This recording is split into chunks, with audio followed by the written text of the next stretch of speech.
What's the mindset, Dan? Because these are not just regular games. I mean, these obviously are games where you've got millions and millions of people watching. They're a big deal. I mean, you're a guy who has played in a Sweet 16. You Yeah. played against the greatest basketball player of all time, in my mind, in Michael Jordan.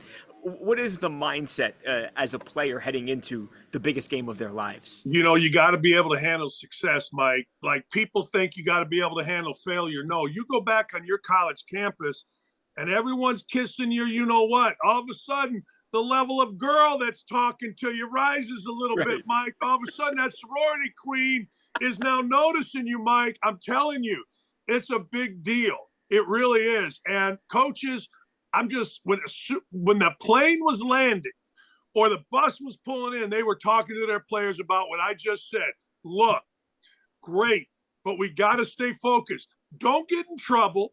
Go to class if they're in school. Let them on spring break. And for God's sake, remember how we got here. Don't start thinking you're a star.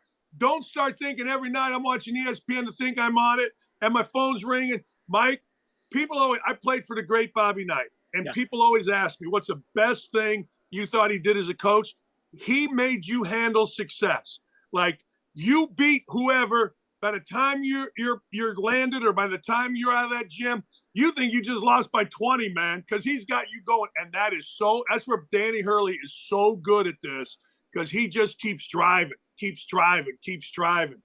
And Purdue's mature, so they'll be able to handle it. But I'm curious because you got a whole week here, right? You got Right. home yesterday or Saturday night, whatever. And now all of a sudden, man, campus is different. Campus is Right. alive, and they're alive because of you.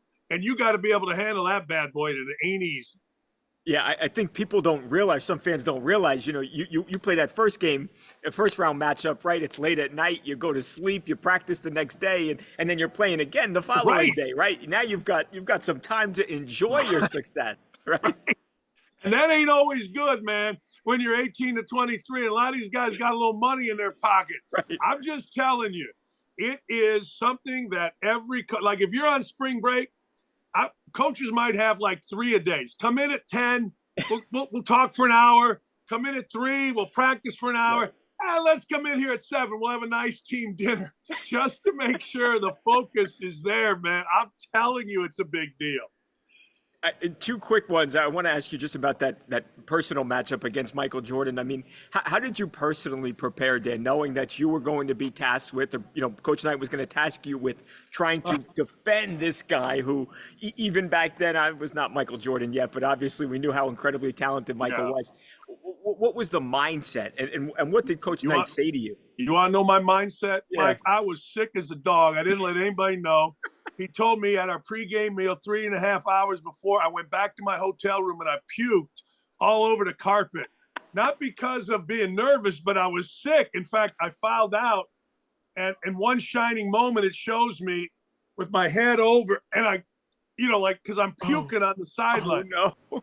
Yeah, Coach Knight told me, he said very simply, if he gets offensive rebound, if he posts you up, or he gets a back cut, you're not playing the rest of the game. You're coming out and you're not getting back in. I'm like, well, hell, I can do that, Mike.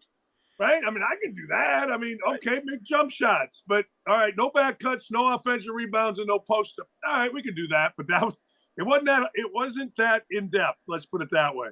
Dan, I can't let you go without asking you about what I would imagine is an absolutely incredible honor and well deserved. Obviously, captain at Indiana, but you were inducted into Indiana's State Hall of Fame. How awesome!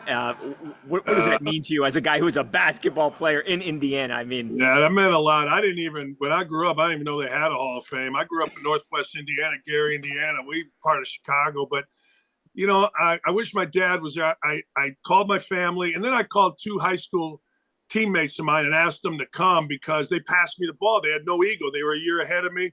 They didn't care, and they taught me how to be a teammate. So my kind of thing was, look, if I'm going in, we're all going in. And it was just cool. My kids were there, my daughter, my son. And you know what? I got goosebumps when I got it. I got more goosebumps being there. Thank you for asking. It was an honor I did not expect. Let's put it that way. I think it's been fun. I love the Kentucky game. I like Cal. I like Kentucky. But the coach at Oakland's been a longtime friend of mine, and to see him have that moment, right? 40 years, his players making bombs. Calipari's got the whole weight of the world on his shoulders, and now it's like they're waiting for the smoke to come out of the Vatican to see if Cal's keeping his job. Oh, I love it. And Mike, I think Purdue and UConn, man, they're good. I hope we get a final of those two, even though I'm an Indiana guy. I'm not supposed to say that. But those two teams have been dominant all year, and you saw them on this weekend. They just kicked everybody's you-know-what. So I thought it's been really fun. I love the fact that, there's blue bloods. I love the fact that there's been some upsets. But I think it's been great theater. Who do you like, Dan? If you were to, look away for a second from those number one seeds, is it a Gonzaga? Is it Creighton? Although a 3 seed, so fairly high seeded team there. But is it San Diego State? Who do you like if there's an underdog or a lower seeded team? Who do you like? Yeah, I've been on San Diego State ever since I watched them. I got a tough matchup. I got to play UConn, I believe. But I just think the way they guard now, Creighton, I know they're a 3 seed, but you know what? They're one of those teams that when they get hot, Mike, I'm telling you, man, it's like, okay, you can't really – it's the only team I said this about this year in college basketball. You can't really guard Creighton when they're humming. You just hope that they miss. Right. So I think Creighton is one of those. And, the fact that Creighton shoots it that well, I've always said this, man, it's a make or miss tournament. You start making shots like the kid at Oakland, You got a shot. You don't – hey, I'll tell you, a team that impressed me was Clemson. Clemson got in a stance, man. They guarded the hell out of Baylor and just made enough at the end to hang on. And I don't know, but the story, the big kid at North Carolina State, he's got 300 pounds, but he's got the skinniest legs in America. But when they give him the ball, he makes the right decision every time. Like whether it's to turn and score, whether it's to skip pass, whether it's to kick it out and repost.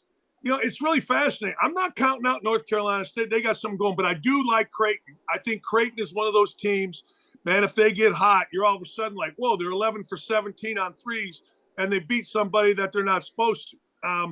But other than that, I think all these games are pretty good coming up.